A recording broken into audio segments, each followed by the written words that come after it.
Alam niyo pag nanay kayo, ang hirap talaga mag-schedule ng activity mo sa isang araw.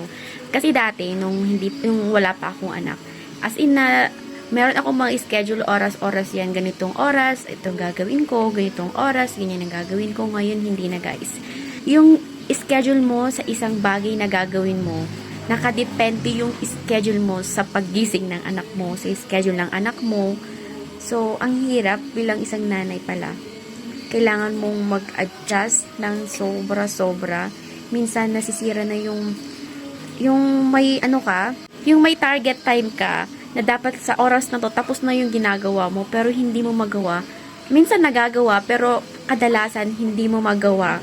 Kasi, mas kailangan ka ng anak mo dito sa oras na yan. Kunwari, kapag tatain siya ganyan, kapag kakain siya, ang bagal-bagal. So, hindi ko na alam kung anong sasabihin ko. Ayan siya. Hindi mo alam kung ewan ko. Ayun, bahala guys. Sobrang hirap.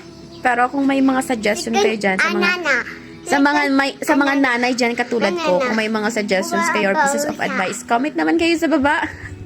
Hirap. Pero okay lang. Para sa batang ito. Chicken and nana.